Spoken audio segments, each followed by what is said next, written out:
Welcome everyone. Today we have our another new episodes and we have our world famous speaker for this dialogue, low code and no codes. We have many software engineer even in Malaysia. They are developing their skills as well as they need right kind of mentorship. And we have our expert, Professor David Schumacher, Professor David Smith, and Professor Bob. Thank you for joining today's sessions. First, I want to give chance Professor David Schumacher what you want to add for today's discussion. Yeah, hello, Sharif. I like the topic today. It's something that I fought with personally for years. I've been in technology for, well, a long time, let's just put it that way, and in information technology specifically for a couple of decades. I've spent most of my time doing infrastructure work because I don't like coding. I don't like programming. I took my first programming class back in high school, secondary education, and it was in a language called Fortran, and it was done with punch cards and green bar paper, and I absolutely hated the experience. So when I went on to university, I decided to go in a different direction, and that's why I decided I liked integrating hardware and so forth. And that's been a very good career. But even so, administrating that hardware does require some automation, especially as systems got larger and more intertwined. And it always required some type of programming. At first, it was pretty basic, uh, uh, using just disk operating systems commands contained in a file and executing them to produce different automated actions and so forth with the equipment or even the user base that I had, which could be thousands of personal computers tied to it. However, when it took something to be more elegant, when it took something to be more nuanced, I struggled with that. Fortunately, the companies I work for all had application development teams that typically wanted favors from me. They usually wanted sandbox servers that they could test their applications and so forth in. And sometimes they would ask for favors. Could they have it sooner? Could they make modifications? And I would ask for favors and I would get them to do the programming that I needed. So it was a nice relationship. I wish some of the tools like we're seeing now had been more available then. I mean, I'd used automated tools to help work with websites. I think maybe one of the most famous ones is WordPress. And that works very well. And I didn't have to code HTML from the start. That was nice. However, this whole new generation of low code and no code is really impressive to me. Uh, by the way, low code and no code. So what's the difference? Maybe we should talk about that as we get started. So my experience with low code and no code is that low code is already for people who are developers who need to develop faster, need better tools than some of the tools that they've been using. They can develop modules, piece them together, and that works very well for them. But for someone like me, even someone that's been in technology that doesn't consider themselves a coder, low code is very nice. And that it allows you to drag and drop, fill out a form, fill in a form, and create applications.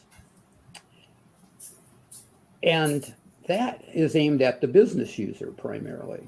So the business user doesn't have to go to the app development team for every particular thing. Or let's say that you got a small business like I do, and you want to develop, say, a web app for your company. In the past, you would need to get a developer. You would need to pay to have that done. And sometimes it's hard to get exactly what you've wanted. I've had websites and other projects done for me, and trying to communicate to the developer exactly what you want and how you want it to work isn't always the easiest thing. It'd be nicer to be able to do it yourself, but I couldn't invest the time. But those days are gone. I think we're going to see, I think this is going to be a disruptive technology. The low code is going to allow the developers to continue to do what they've done better, faster, cheaper, but it's going to take projects that maybe might be too small for them, that in a business unit needs to do, and be able to develop them independently and get exactly the look and feel that you want. So there's other examples out there. In the database world, there was a time where you had to go to an experienced database person to be able to build databases, maintain them, and to query them. And a lot of that now has gone into automated tools where you can have a business user or a business technical user be able to do that. So we're seeing crossover from that standpoint as well. But what can you really do with these things? Well, I started out by talking about how frustrated I was trying to learn programming early on, and even how I developed a relationship with an app development team to do what I needed to do for my professional work. So today, I thought I would play with one of the no code solutions that's out there. You can go to appypie.com, APPY Pie, PIE.com.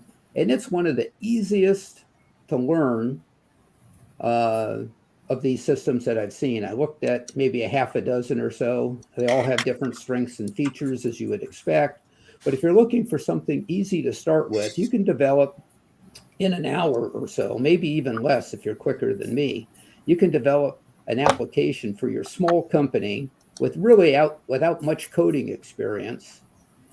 And you can do that and build the app and then upload that app to the Apple Play Store or to the Apple Store or the Google Play Store, and make your app available for your company. I'm going to attempt to show you something that I did that's not a finished product, but I just wanted to go through and just kind of rough something out and see what I could do in 15, 20 minutes. And I'm going to share, hopefully. Yeah, here we go.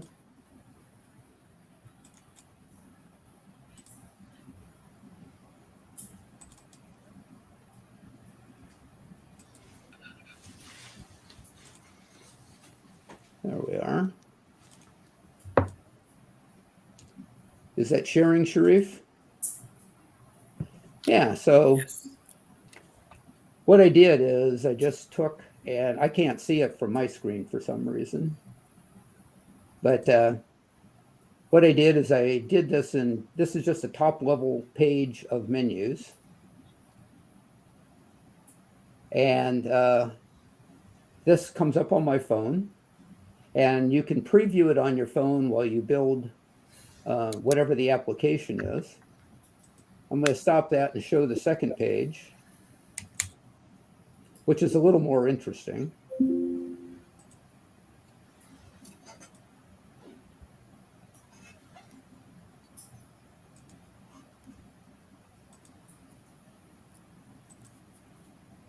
There we go. So the second page is the about page, and I start putting in some things about myself and my business partner and some of the things that we did. And you can see that it's clearly not finished.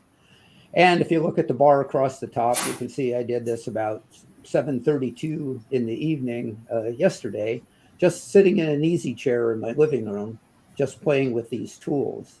So here's somebody that professes not to have any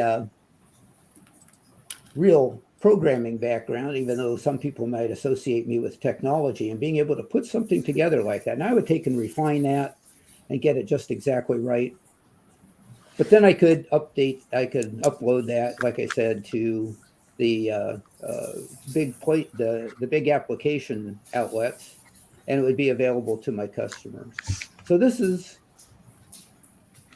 low code, no code, is going to continue the acceleration that we're seeing in technology by being able to build on tools like this. I'm very excited about this, and I think this is something that's going to be around for a while. So those are my opening comments.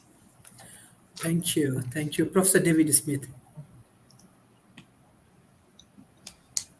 Sharif, thank you so much. This one is, like David said, kind of near to my heart too. I began to program when you had to use a punch machine and to punch out holes on a card and then feed them through a card reader and hope that they were in order and would run through and compile on a computer. And if it didn't, you had to go and find the cards that were in error, punch new ones with corrections, and put it in the deck. So I go back an old time in programming, and low code, no code is one to kind of come back and help, particularly some of us guys who've done it before, or management or others, with understanding it. I love the term that some of the analysts use to describe no code, low code, is they say it's for the citizen employees. So the citizen employees are the ones who are not the ones who are doing the deep advanced coding, but they're the ones that try to do it. Low code, no code reminds me kind of like the original introduction of VisiCal. VisiCal was the first spreadsheet before Excel. And VisiCal is actually what drove the early personal computers acceptance in companies, was the ability to use VisiCal in a business way without having to write code. So low code, no code is a logical type of extension. Just 1 second.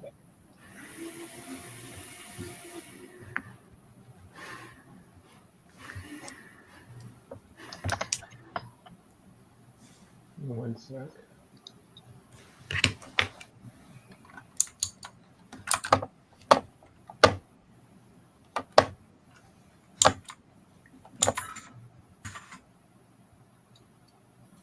Sorry, the market size of this is real interesting right now. The market is really beginning to grow fast. It's on a pretty steep curve. Let me go down to where I have the numbers on that. So the market size today is about $18 billion. And by 2027, it's projected to be about $125 billion. And that is a really very rapid growth for a no-code, low-code solution that many people felt were out of the mainstream, and because it's not scalable across some of the enterprise projects. And that's what the professional IT organizations kind of think about no-code, low-code. But it has a very critical place in industry going forward.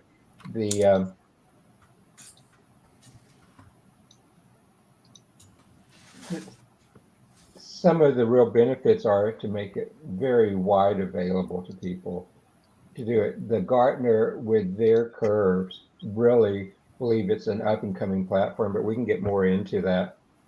But it's one that we need to pay attention to, that's going to use, and it's a game changer, particularly for entrepreneurs who need to get a very rapid, minimal viable product out. If they get funding and other things and can begin to use. It's also a place where governments can respond rapidly to things. Low code, no code was used to build many of the tracking systems you saw during the early days of COVID. And there's just so many applications like that coming up, but we can get more into that. But at a high level, I think this gets us in there. Thank you, Mr. Professor Bob. Okay, I guess I've got a very, very different view of this. And I find the very term coding to be insulting. It's like calling writers typists, that those are the mechanical skills. And we actually had no code programming back in the 1950s. It was called Fortran. Fortran eliminated the need to do any coding. You just wrote the mathematical expressions and you're done. And the real challenge, it turns out to be not the coding. That's mechanical, trivial thing. It's explaining what you want to computers. So we have a generation of translators who try to basically take our inarticulate statements and turn them into articulate statements to computing devices. But the problem is you have to explain it to them. So, if anything, the trend is not to remove coding because that's just a mechanical skill, What we're trying to make it easier is to explain what we want to do. And the biggest problem is not the mechanical process. The biggest problem is that it forces us to be articulate and understand what we want. And when we're frustrated, we can't quite explain it, we blame the programmers or coders who don't understand us, when it's really our inability to explain it to them. Uh, and, VisiCalc was coding. We just basically allowed you to think in terms of your native language, which for a lot of people was accounting or math. So they didn't think of it as coding, but it really was. Uh, Basically, if you could think of the word coding, not as a mechanical skill like typing, but coding is taking what's in your head and expressing it in a way that someone else or a computer can understand. I mean, you would explain if you had to explain something to somebody who had no knowledge of your field, then it's difficult. But that's you share the burden. It takes time to figure out how do you articulate, how do you find the common language. Now it has progressed. We used to have something called management information services, where you would say, I want to report on our sales for the last 10 years. And magically, you'd expect that report to appear. So as we improved our tools, spreadsheets and things like that, uh, it became easier for people to express it directly without having to have an intermediary between you and the computer. But the downside was you discovered there was no magic, that the data you now, understood was basically meaningless in many cases. And you had to deal with that yourself. You couldn't just blame the IT department, or wouldn't blindly accept it. So, going forward, we still have a belief in magic. The latest version of combination of real and magic is machine learning. We call it AI, which is a useful tool because we can't always articulate, we say find a pattern, but it can just as easily go awry as find an effective pattern. So one of the things is I approach this from neuroscience, not for the mechanical skills. And it's really how do you express ideas, how do you encode ideas, how do you share ideas? What's new is we have mechanical devices that can sort of execute the ideas, but we have to find common languages. And there are tools to make it easier. The danger of no code is similar to some of the dangers of spreadsheets. The problem with spreadsheets is people can do horrendous things, make mistakes. And unless they learn simple things like do a reality check, things can go very wrong. We had a case in Britain recently where they grossly miscalculated vaccinations because they didn't notice that the spreadsheet had a silent failure at a certain number of rows. So we're giving very powerful tools to people who don't necessarily know how to use them. So we really need to train people to understand sort of the concepts of computing. And it is great for VCs. You can create mock-ups that look real and hide the fact you don't know what you're doing. That's nothing new about language. We could always use words like broadband or information or communications. A simple example is work. We could talk about work and pay people about in terms of dynes, which is the physics measure of work, rather than understanding the subtleties of work. Or we can use a word like money as virtual gold without understanding the subtleties of money. And the less you understand often, the more articulate you can be, because you don't let the complexities in your way. So I'm a little cynical here, but I do think that the goal is not so much eliminate code as provide more leverage and tools on one hand, so you don't have to sort of get caught up in the mundane accidental properties. We have leveraging tools, but we also need people who understand how to use the tools. But I have to admit, I enjoy, I won't say coding as such, that can be frustrating, but I'm constantly trying to figure out how do I express what I want. So a good example here, I gave a talk recently, but if I go back to, I don't want to scare people too much, but if you see all the gear behind me, and the challenge is How do I take all that complexity and make it disappear? And that's really the focus. And it's not coding. In other words, the idea that the whole internet is based on idea. You could focus on the relations between the endpoints without, because we've factored out the complexities of all the networking stuff. You can ignore that. But understanding how to factor problems is the real frontier. It's, again, just because we encode array around complexity, write horrendous, programs, doesn't mean that just make it easier in that sense of solution. The solution is how to understand the problems, how to give people articulate tools, how to teach people how to factor problems, how to get rid of old engineering paradigms like layering, and how to get people to understand language. That just because you use a word doesn't mean you understand what it means. So I can go on, but I'm saying the problem is not with computers, it's with us and our ability to articulate what we want.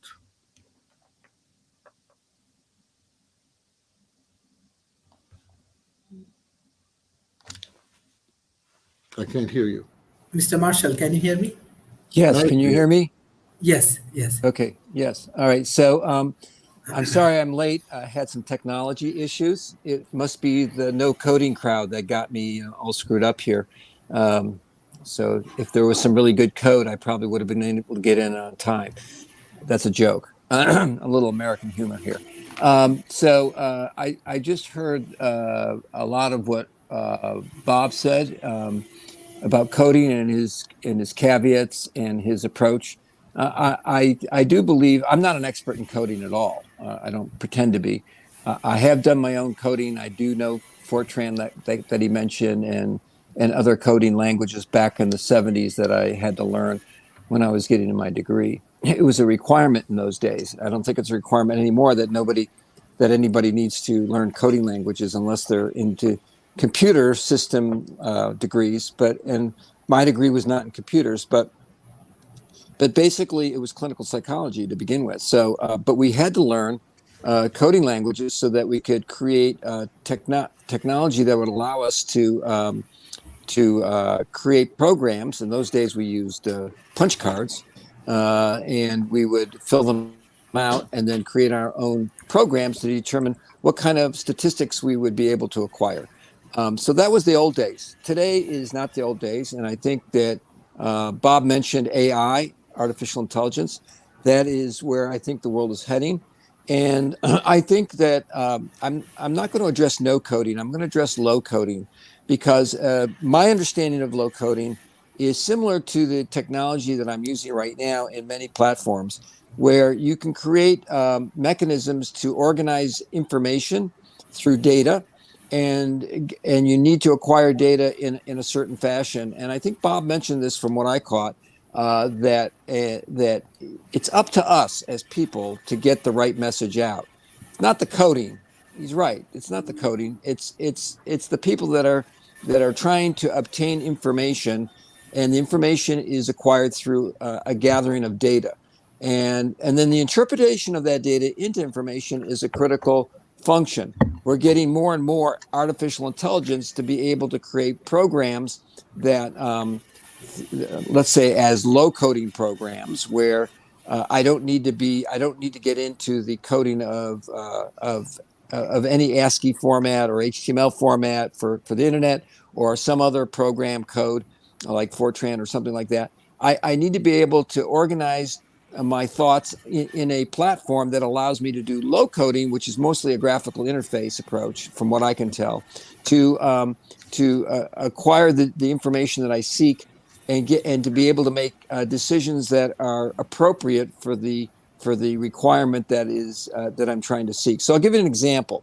As everyone in this platform knows, most of them know, or the viewers, let's put it that way, the viewers know, is that my background is, besides clinical psychology, is also sustainability, climate repair, and climate restoration. And in that regard, we convert waste into different environmental products. In order to do that, you need to be able to track the inventory of the waste that's going into a system, that's thermally converting it into products that help reduce other environmental impacts, such as improve water quality, soil health, and reduce GHG emissions and things of that nature, which are are big issues right now on the planet worldwide. So I think the key here is that what we're using to do that is we're using blockchain technology to track that, and artificial intelligence mechanisms to help create what I would call a low code capability, where you're using graphical interfaces to arrange the type of information we're seeking and generating the type of data that we need, and then interpreting that data, not just with artificial intelligence, but with human interaction. Without human interaction, none of this, all of this is meaningless, unless we're going to go into a future where we're not on the planet because we've destroyed the planet, but the only thing left is artificial intelligence running the planet. Now that would be quite a horrific thought, in my opinion. But that's and we've seen that in a number of science fiction movies. But we don't live in science fiction. We live in science reality. And I think what Bob is talking about is science reality, and that is we need to take responsibility for our own behaviors and our own decision-making process. Low code, no code is not really the issue. The issue is human code, meaning our DNA. Are we going to take our DNA and allow us to make decision-making processes that will further enhance, educate people on this planet, get them better quality jobs, improve the climate, reduce the climate crisis as much as possible, get our atmosphere down to 1.5 degrees centigrade. It is below that currently, but by 2025, it could be way above that at an exponential rate. This is the other thing that I think that most human beings tend to forget when it comes to coding. Coding is a mathematical structure, and it's structured by humans ultimately. Sure, we have artificial intelligence programs that code other programs, but ultimately it goes back to humanity. And one of the things that humanity has a problem with psychologically, and I'm addressing this from my psychological background, from the clinical psychology background, people make emotional decisions, not logical decisions. And they think they're making logical decisions, and they don't take into account time, and they don't take into account the logarithmic movement of events. And what I mean by logarithmic math means exponential math. So decision making occurs at exponential rates as we go forward more and more. And there's a lag between what we see now and what is about to occur. We're seeing that in the climate crisis as an example. So I would say that the tools that we can use for low coding, I'm not talking about no coding, I think I agree with Bob on that. But low coding, from my perspective, is the graphical capability for humans to interact with data so that they can create the data to get information, and the information allows them to make appropriate decisions. Without that, we're all in big trouble. I got news for everyone out there. We need to support the World Talent Economic Forum to get people educated about these processes. That's why we have these discussions. And I support these discussions. Whether people agree with me or not is not the issue. The issue is we need more education, more information, so that we can make decisions. And I'll leave it at that. And again, my apologies for coming in late because my no coding didn't work. Thank you, Mr. Marshall, for your support for us. And I want to give thanks to all of our speakers. Actually, we had special episode with India for International Water Day, with government, with Rotary Club, and already we start supporting 3,200 students. This is the first time from these 3,000 students, we will bring 10 best students who develop startup, as well as we are supporting students with, let's say they will publish research paper. We are providing scholarship, we are providing them training and developments, as well as like they need support for developing their startup. We are working with B Lab in Japan. So B Lab actually confirm us that they will support these students, as I believe our speakers also support our students. What is the major issue? Because in Asia, especially Asia Pacific, 60% youth almost, and most of the peoples around the world, around 40% people live in this Asia Pacific. So I believe there is a billions of people, those who are under 30. So if we can contribute through our knowledge to these people, they will change their society, they will change their community. So that is our objective. So we want more of your support, more of your guideline, those who join as our speakers, because you have your expertise, you have your knowledge. Your knowledge will be helpful for our communities. Uh, as this today's discussion on low code and no codes, and we will share our content with our students and the youth communities. Mr. David Schumacher, I want to know from you, like, what is your advice for the youth community, especially in the COVID-19 situation? Many people lose their job, especially what I understand from the market. Many salespeople, business background people, they lost their job. Now they want to transfer or transform their career, like they want to develop their skills as a software engineers or as a data analyst. This is actually the market trend. They want to focus. So in that situation, what is your advice, especially those who come from different background, so they can learn this low code no code approach, or how they can develop their skills, and these skills actually helpful for them to get more job. Yeah, Sharif. So I think that really depends on what their background is before they want to make the change. So if they're starting right at the very beginning, I think some of these tools like that AppyPie can give them an idea of how to lay out work, how to frame up work, maybe even do mock-ups, be able to develop something that they could show prospective employers on what their skills are. But I think if they really want to be into software engineering, think of that more like training wheels for them. That's a place to maybe get to understand how things lay out and look on cell phones versus how they look on a tablet versus how they look on a PC or even projected onto a large screen.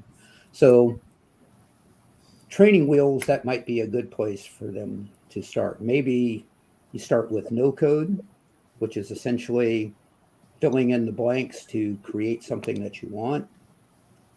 Going to low code, which allows you to have more flexibility. I think of low code. Bob talked about not having developers, coders be considered typists. And that got me to thinking. Back when I was in university, word processors weren't around. So David Smith, yeah, I go back a little bit too. So I took a typing class in high school and I failed miserably at it. I mean, I got a passing grade, but I mean, my personal expectations is I failed. I wanted to be able to write my own papers for the university. So I ended up by going to a typing service and having them, I take them my information, I would lay it all out, and then I would have the typing service give me a professional product that I could turn into my professors. Now, if you follow me, that's a little bit like trying to design a project. Here, I've got the data, I want a structure, here's how I want it to go in, and I want it to look professional coming out. So these low code, no code can help you do that, but you still have to have the fundamental background to be able to input that data. Now, when word processors did come out, I thought this was great because I started doing them for personal correspondence and so forth, and realized that there was an advantage to this more advanced tool, a number of advantages, obviously, to the more advanced tool. No more whiteout, for one thing, when you make a mistake. But I soon learned that when I needed to write something, I could just dump into the word processor all the things that I was thinking about, and then use the tools of the word processor to organize it how I want, eliminate, maybe add additional things. So it took the pressure of getting the structure and the finished product right in my mind. It took that pressure away from needing to be there right at the very start. I could develop what I wanted it to look like as I was putting the information in, and as I got inspiration or decided to look something else up, and I could produce a higher quality work because it was exactly what I wanted to express. I could do it on my own terms. I could do it at 10 o'clock at night on a Saturday My typist didn't do that for me. So I had that added flexibility. So back to your original question about what do you do with people that want to get into this field, I would say, look at what you need to build. You need to understand the process, then look at tools that can help you understand the process. And then look at more advanced tools, and you can train yourself on much of this or take different classes that are available online. By the way, I hated Fortran. It was my first exposure to programming, and it just didn't work for me. But not too long ago, I took a short course in Python, and it was quite nice. It still didn't make me want to be a programmer or a developer, but the tools have gotten better, and that's the point. So jump in once you know what you need, and then you can set a path. So that's my advice. Thank you. Professor David Smith, what's your advice for our Well, youth community? I agree with most of what was said, and David, I can even become even older. I remember programming on my first program on a PDP-8 by flipping switches and not even using any type of interface to go into it. And I managed a bunch of Control Data Corporation 64, 6600 computers and VAX and other things. So I understand the fun of getting into it. But to me, as I look at this low code and no code, and I agree, low code is more the way to look at it.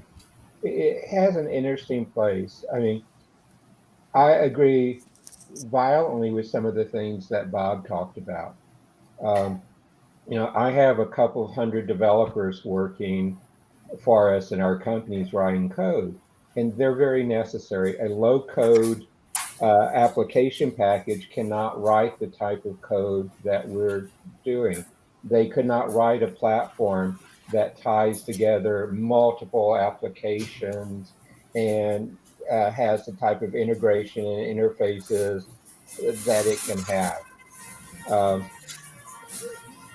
but there is a place for low code. I know Bob was involved with two of the companies that I had a love-hate relationship with early in my career.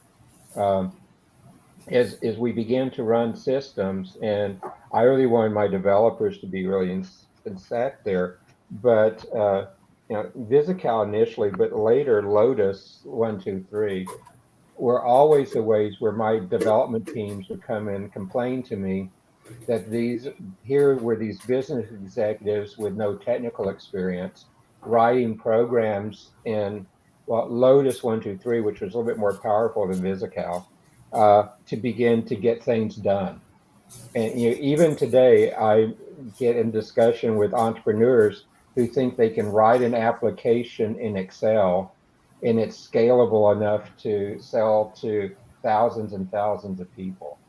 And you begin to question that. There's a way for software maturity to have an appropriate place within the marketplace.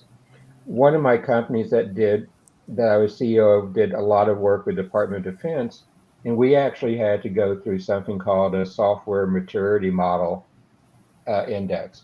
And it's about how do you write quality software. And we had to certify at level 3, which there's 5 levels. Boy, it was a bear to get there, but you had to have good software engineering practices to be able to do that. What low code does is it lets you do simple applications more, as Bob said, or as David kind of said, to see how it feels to do very simple applications.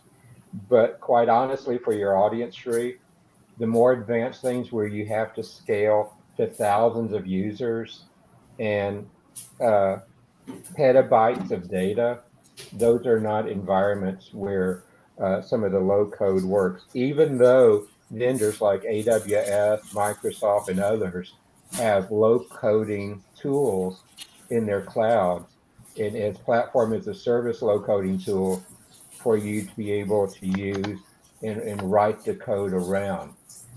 One of the very things that, if we believe Gartner, and I'm not 100% fan of Gartner, and particularly my time as a professional futurist and forecaster, didn't get into all of their accuracy, but Gartner actually predicts that by 2024, 65% of all the application development in 2024 will be using low code application development. And so Gartner and ones like that believe there's a place for low code, and corporations seem to believe there's a place for low code development. But I also agree, if you're going to do an enterprise level application that's scalable, you need to use real developers and use trusted software engineering techniques to make it applicable. One of the other things I do want to make a point of as we began to look at it, there are some advantages for using a low code platform. And one of them, speed. You can build apps very fast and show stakeholders working examples, well, in days or even hours in some instances. It's a great way to visualize and do things. It gives you more resources. You can do them, like I said, for simple things more quickly and at a lower cost. It's low risk. You can have some high ROI, but if you look at particularly the code that is being done in the clouds with some of the other software approaches, they are things that your ROI is pretty high on. You know, the Google App Sheet is a great example of a low-key platform that can begin to use. And even one of the earlier databases that most of my developers and things said wasn't a database at all, but it was an application called FileMaker, could be used in there. The other place is you see this go. When I was early in my career at the MCC consortia and the Semitech consortia, as we tried to recover the computer industry and the semiconductor industry, my favorite document processor was a company actually out of Cambridge called Interleaf. Their headquarters was just down the street from Lotus's headquarters. And it was the best technical word processor I've used even to this day. But it lost to Microsoft Word and various flavors of applications like Microsoft Word. Were they anywhere near as capable? No, but they were easier to use, and they let more people do things without the steep learning curve you had with Interleaf. And Interleaf, back in the early days, was run on a engineering workstation as opposed to a PC, even though later versions became that way. In kind of way, that's kind of what you see with the low code applications too today. You see places where you had to use programming language like C, Java, different flavors of JavaScripts to do things that took time, but then simplified versions of that is the low code approach. And again, am I trying to do it using good software engineering practices for scalable applications? No. But it is one of the tools that companies are using today. And if I believe Gartner, with their percentage of saying that 64% will be companies code will be written by low code by 2024, which is right around the corner, it has to be having traction in the enterprise marketplace. So Sharif, I think that hopefully answered your question. Yes, yes, thank you. Professor Bob. You're muted, Bob. Okay. I still don't understand this concept of low code, but as I said, we've had it since the early days of Fortran in the 50s. So we're just quibbling over, which language or the expressiveness of the language. And I think we should banish the term low code and talk about which tools give you more leverage. And lowest code tools are the ones that have the answers built in, and you just say, yes, I want the answer, or no. And then we're just, looking at variations. But let me step back. And one of my big influences was Seymour Papert. I don't know if people are familiar with him, who's a student at Piaget. But he created a language called Logo, and you can see it in Lego logo. So kids can start in elementary schools could start to learn the concepts of programming, not as a job skill, but as basically a way of thinking. One of his points was that we should start teaching these concepts, I would argue, preschool. And one of the most important concepts was not coding, but was the concept of debugging. That if something goes wrong, try to figure out what you understand and how to explain it. And in terms of job skills, the most important thing is, I mean, you could, if you want to get a job coding, the term code monkey is meant to be insulting, but in many cases it is, because you're hiring these people just to translate your inarticulate into another inarticulate language. And it is coding in the sort of negative sense. You're marking things down, you're not really thinking or providing intellectual addition. But what is, let me just put this call, this, okay, I quieted it, I hope. Will this be? In any case, what you want to do is get a skill in some area where you really understand something and combine it with the ability to sort of translate it for a computer.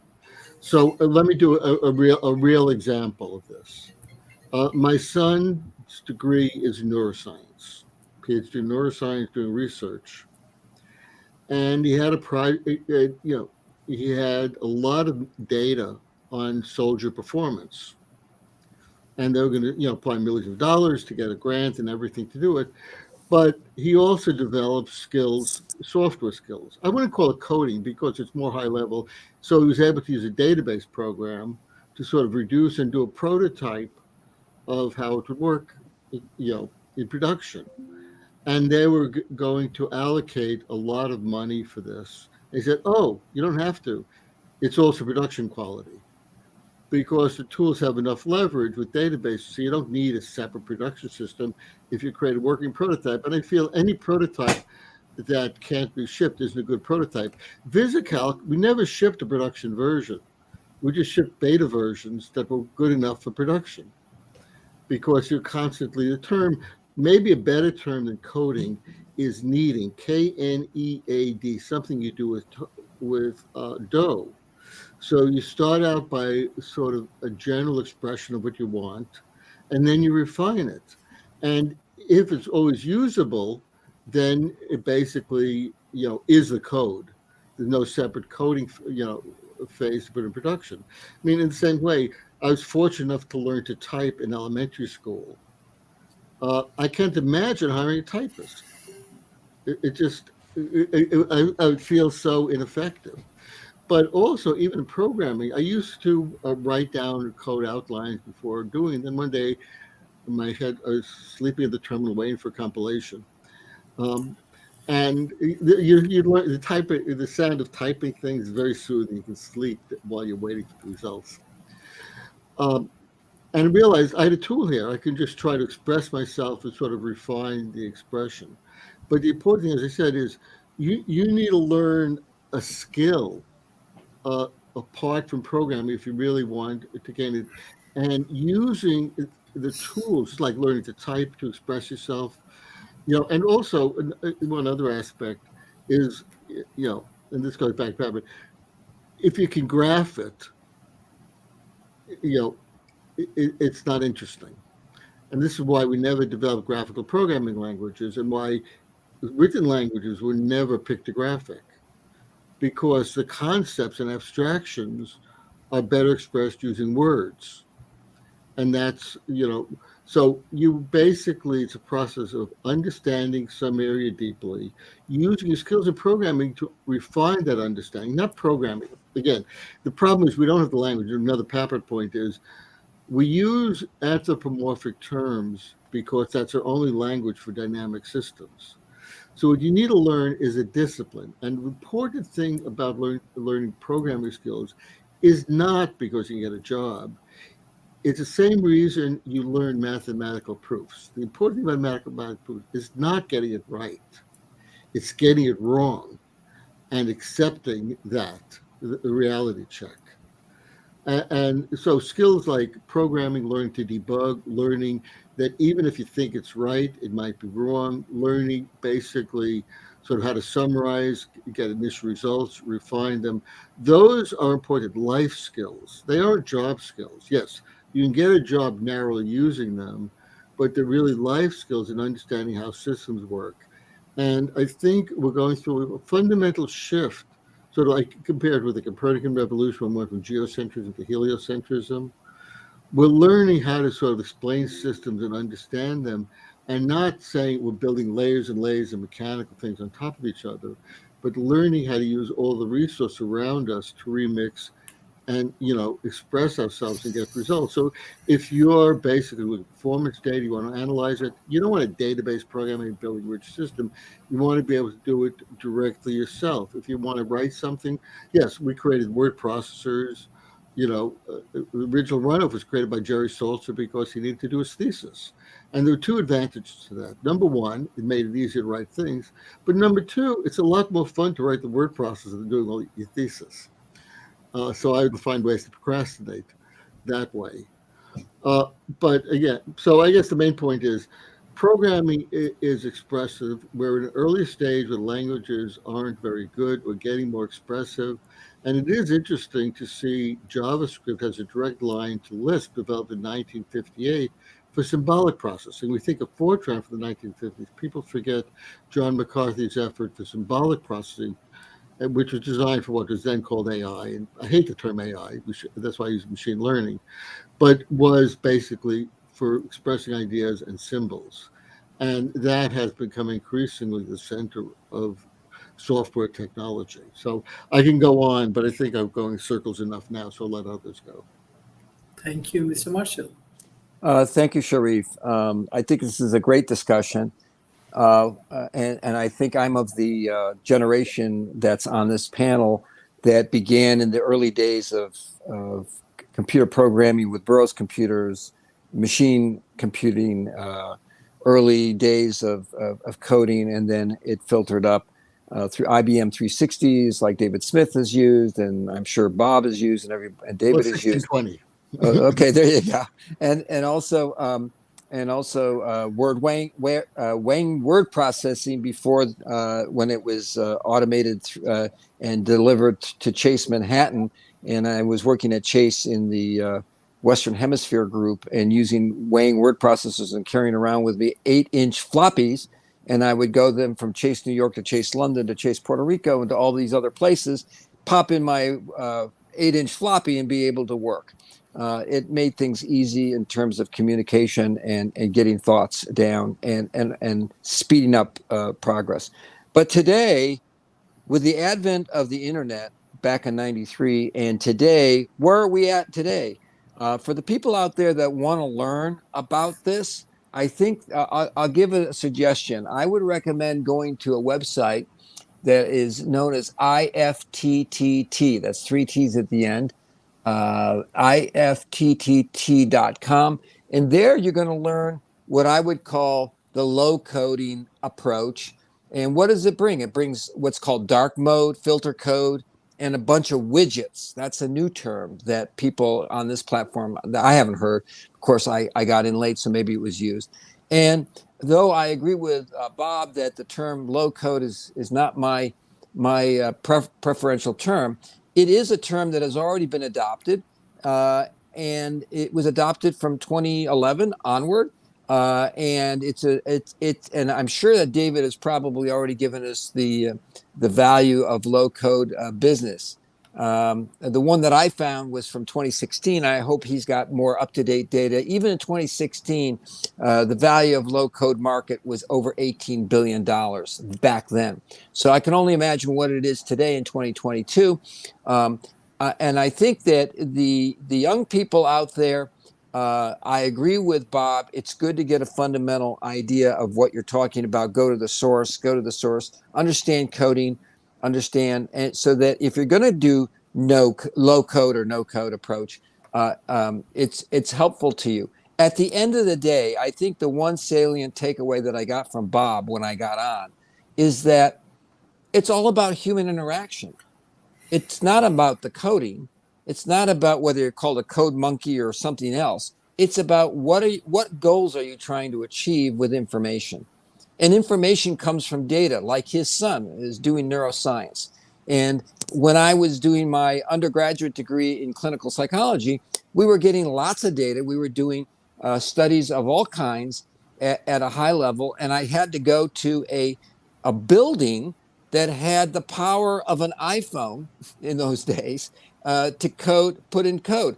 Eventually, what really was successful for us from a statistic point of view is there was an application known as SPSS, which was a statistical package that allowed us to put data in, but you still had to know statistics. You had to understand intervals. You had to understand all sorts of math. So I encourage people, as a basis of any type of coding, any type of application, to get a background in basic mathematics. Just so everyone knows, I was required to study certain types of math capabilities that weren't common in those days for most people. But because we had to create our own programming. One had to know what zeros and ones were all about, the basis of computer technology. And so once you understood that, you have to know the math that's behind that. And then you had to learn not just algebra, but all sorts of other technologies and mathematical skill sets that allowed us to be able to do statistics and other logistical types of pieces of information. The logistics of getting data from one place to the other is almost consequential to getting the logistics of physical products from one place to another, or processing or manufacturing.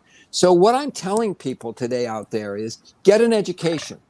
Go where your heart tells you to go, but use your head to learn mathematics as much as you can.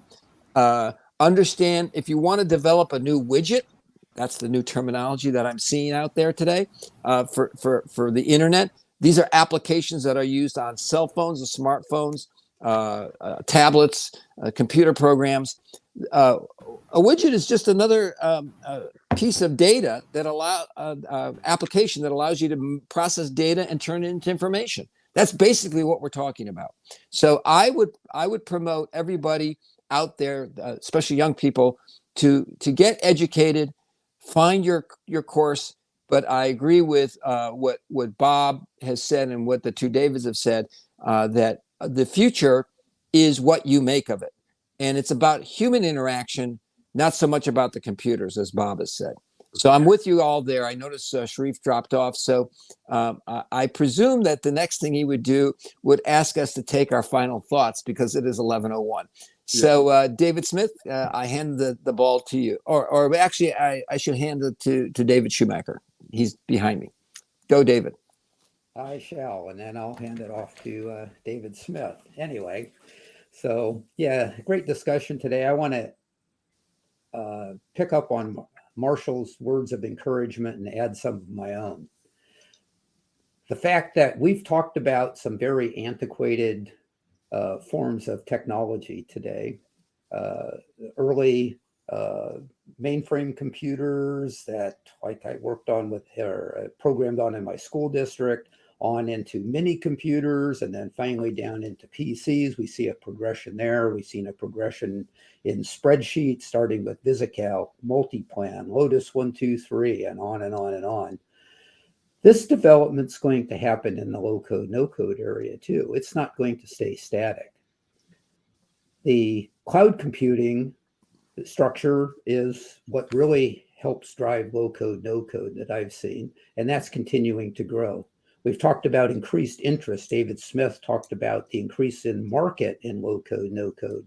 That's going to incentivize people to build on those tools, make them better, faster, and stronger. This is going to create more capabilities as we go. Now, the incentive that I want to leave you with is that when things change in an industry and you have a big shakeup, people that have been around for a while, like myself, and I think the others that are on this particular show this morning might agree, is that we have to go out and learn the new things just like you do if you are entering this for the first time. We have the advantage is that we know how things have been and how we wish them to be. You have the advantage of not knowing that. And what I mean by that is that you take a fresh pair of eyes and look at things that we might not see. And you have value in your inexperience. That may sound counterintuitive, but trust me, it is. I know as I've hired people, I typically ask the new person that's coming in to look at our systems and give me their assessment of it as honestly as they can before they get integrated into our way of doing things and can't see those things that they could see with those fresh pair of eyes. So use your fresh pair of eyes, continue to apply yourself to the new technology that comes along, and I'll echo Marshall. You're in control. You can do what you want to with this. And Sharif is back, but I think we were going to go to David Smith next. But Sharif, I'll hand it back to you. Thank you. Thank you for concluding remarks, Professor David Smith. Well, Sharif, thank you for coming back and joining us. But as you can see, some of us old timers understand your process, even when you drop off. Yeah, I even, in looking at the comments we're getting from some of the audience and what Virginia is saying, there's some places there, and she talks about its benefits, about being able to do more with less and the agility and the efficiency. But also, she also says in her other comments that it's still even being used by IT professionals in Brazil, which gives some code that particularly in the enterprise world is not as high quality. And we can begin to see that. I'd like to finish with just kind of hitting some of the statistics again. As Marshall said, I started out with some of the market numbers and where the dollar flows are going with that. And those are pretty impressive dollar flows, but there's some ranges in there. But VentureBeat, which is one of the publications I look at every day, actually had a really good article and stuff on the low code, no code, particularly as it looked at how to increase efficiency in some of the vertical markets.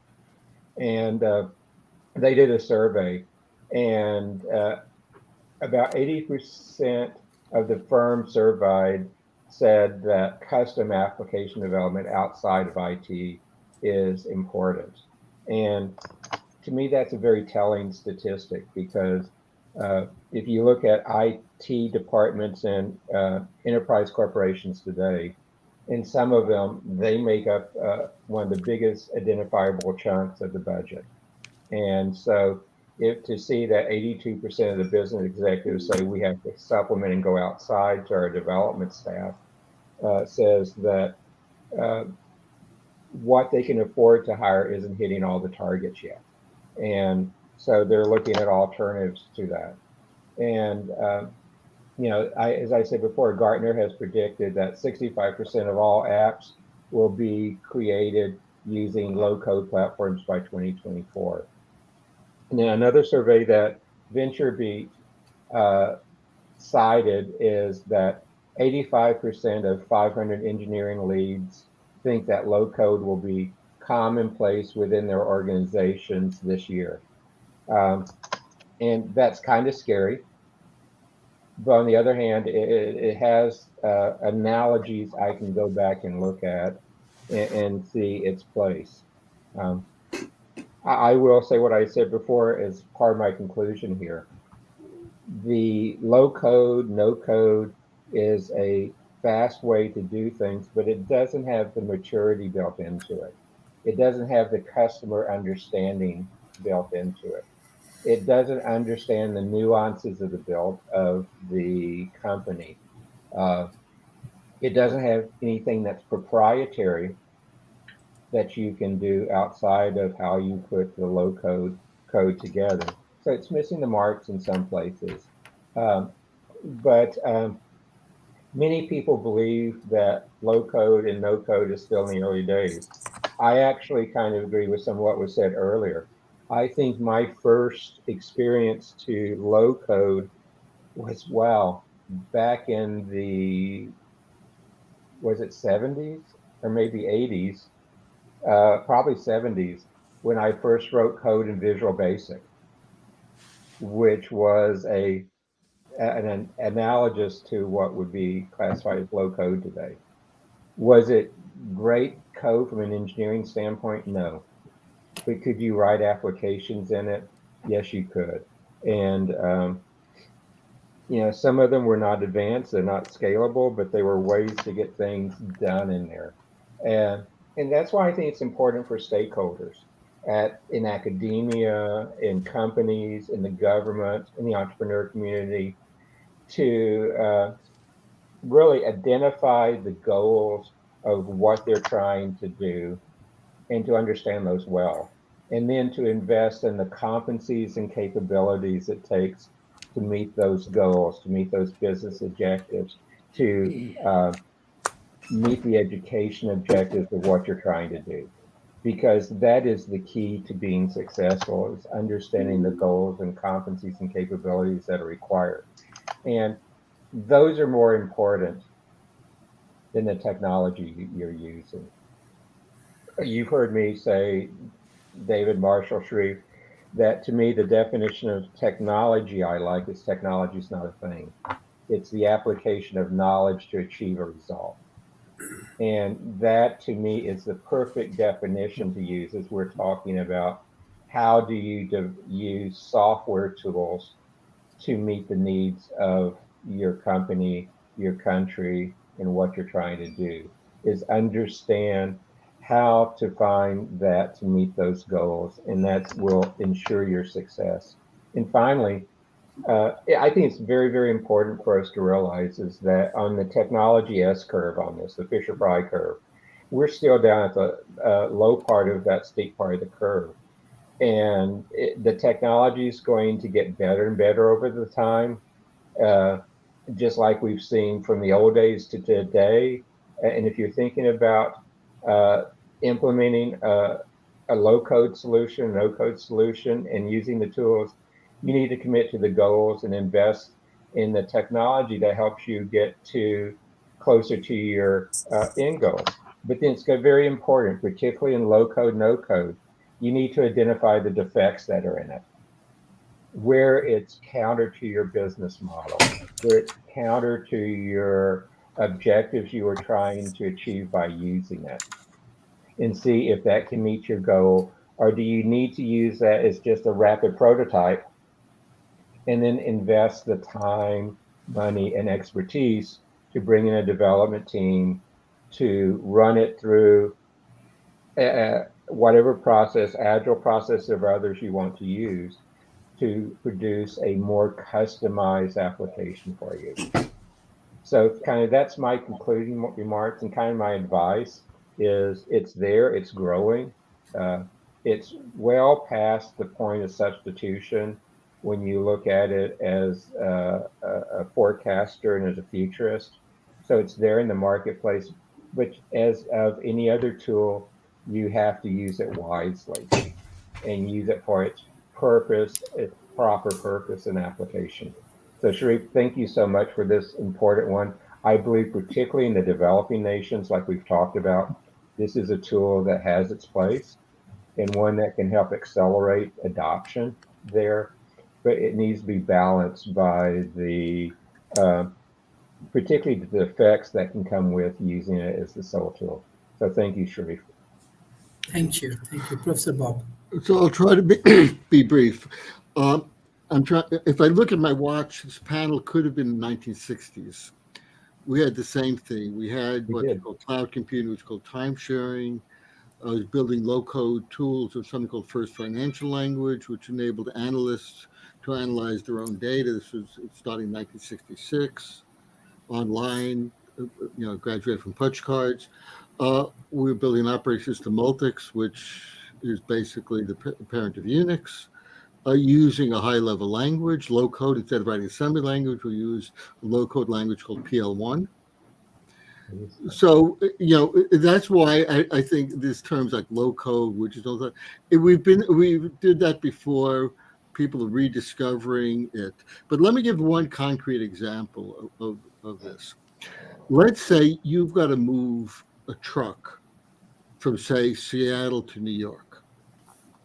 Now you can come up with a complex system and design the road, schedule, and all this stuff, or you can simply say, we have this kind of truck sitting in Seattle. Somebody has that same model in New York. We'll just shift the identifier over and we're done. And the problem is not coding it. It's the concept. For a while, it was discovered as logistics. Now people are slowly getting an articulate understanding of it. And it's that understanding that's important, not the mechanical code and everything. These are the insights you need.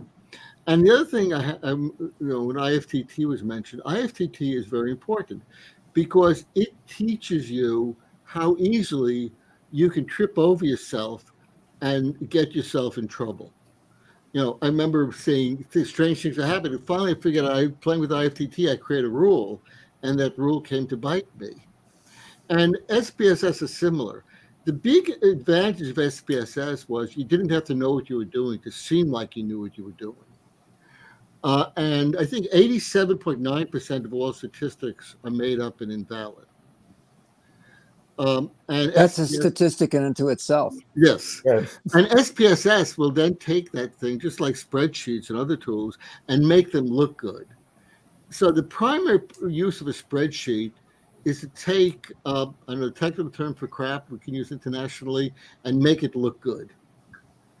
So I don't want to be cynical of it, but I think a lot of these tools basically, appear to be productive and, make it look like we're doing things. But the real thing is the understanding behind it.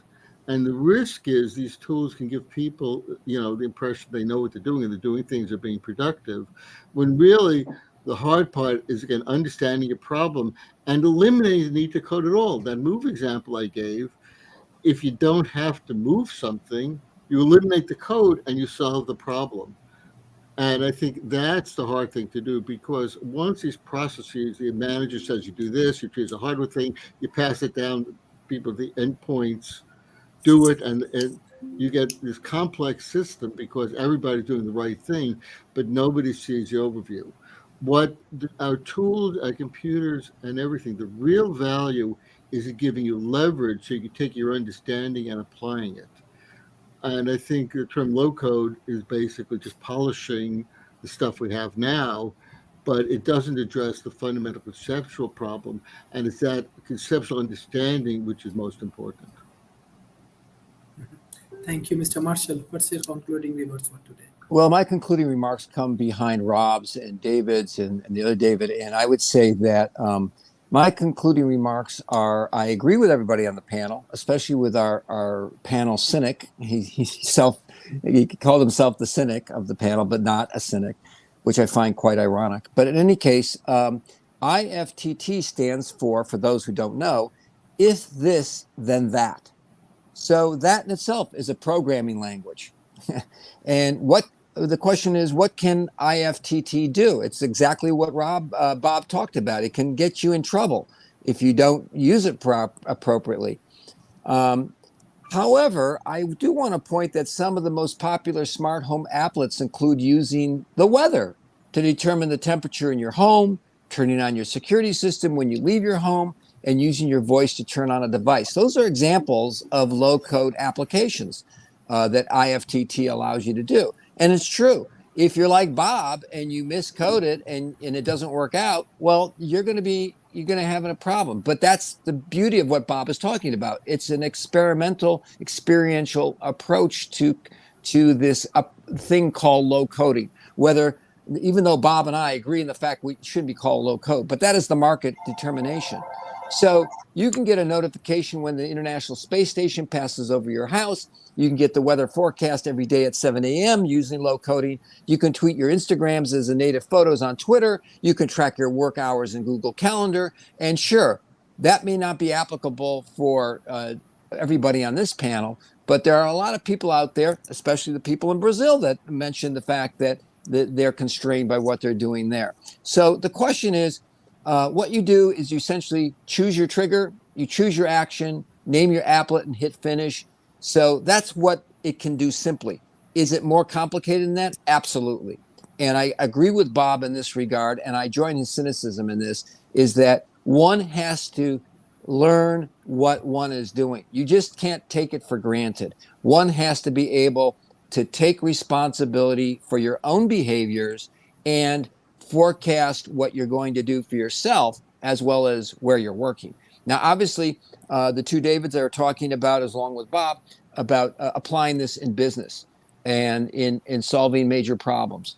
This is an important element. But as David Smith pointed out, it's getting its legs now, and it's going to grow, and it might even change its name over time. That has occurred as well, which would satisfy Bob and I, not calling it low coding, but or applying it that way. So I would say for those out there that want to get involved in it and get their feet wet, as they say, go to iftt.com, play around with it. It gives you a space that's safe. It allows you to make mistakes, as Bob pointed out, and we can all become cynics, but we can also become realists, and we can do something that's practical and apply in the real world.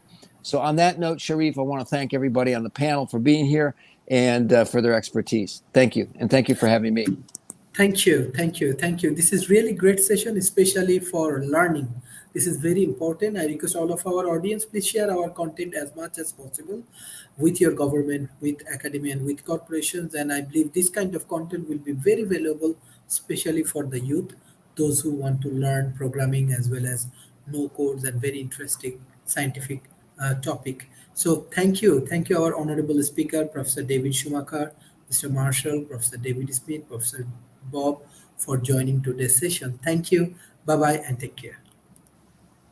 Cheers.